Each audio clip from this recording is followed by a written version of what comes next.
confused. For what? I roll over to the right a bit so I can get a better look at him. He's a ridiculously handsome man with blonde hair styled perfectly, like usual. I think a part of the reason everyone loves him, besides his charming personality, is that smile. When he gives anyone that smile, it makes them feel like whatever they're talking about is the most interesting thing in the world. And I'm lucky enough that he makes me feel like that every day. For being annoying, I decide. He grins at me.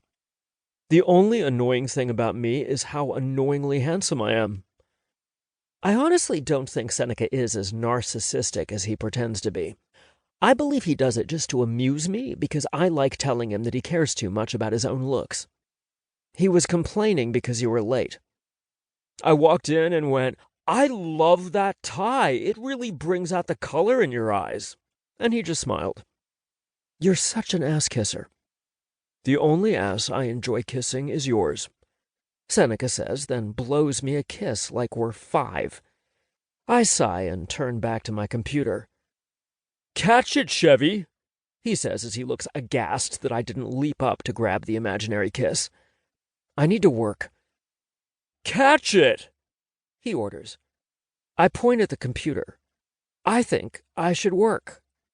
He slams his hands down on the table. "Catch my kiss!" "You're such a child," I say, which makes him grin. "Blow me another." Seneca kisses his hand and then blows it toward me.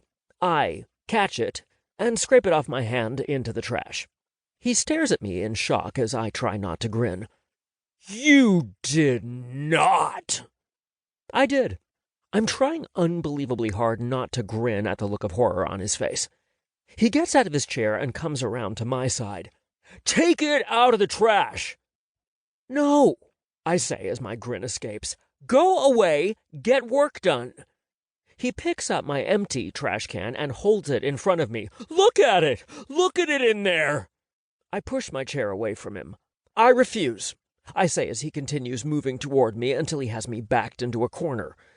He climbs onto the chair I'm sitting in while holding the trash can under his arm like a football. "Take my love!" "Get off! You're gonna break my chair," I say, since it's clearly not meant for 2 grown men. The chair is so shitty it's not really meant for 1 grown man. "Was it not a good enough kiss? Do you only take kisses straight from the source?" he asks as he looks down at me, knees on either side of my legs. While I'd love to have him in this exact position at home, I'm not positive that this moment is the right time. But maybe I'll let myself enjoy it a tiny bit. No kisses allowed during work hours. Seneca makes a show of licking his lips until they're wet before leaning in, and I regret thinking that I enjoy him on my lap. "Give me a kiss." "Gross, do some work. We don't have anything to do. You haven't even turned on your computer yet," I say as I press myself as far into the chair as I can in case he charms me into submitting to him. "Kiss first," he says as he licks his lips again. That's the moment when the chair decides to give up on life. Suddenly I'm falling as the bottom of the chair tilts and throws me onto the ground with Seneca and the trash can landing on top of me. "You broke my chair," I say as he lies on me like he has no control over his own body weight. He's basically crushing me by refusing to hold himself up while still clutching the trash can. Somehow the traitorous part of my brain finds it very sexy.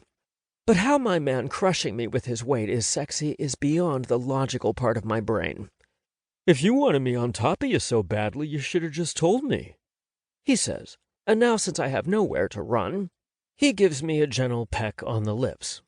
"There we go. All better now." The traitorous part of my body is back, more than eager for the kiss to be a little something more, but it's in a fight with a logical part that is trying to remind me we're at work. "You kind of look like you want to eat me and strangle me at the same time," he says, "and I'm here to tell you that I'm up for it." I can't keep the grin at bay as I push my hips up, making his back straighten a little. His eyebrows shoot up. Oh. That's when I tell logic to fuck itself and reach for his face. I slide my fingers into his hair.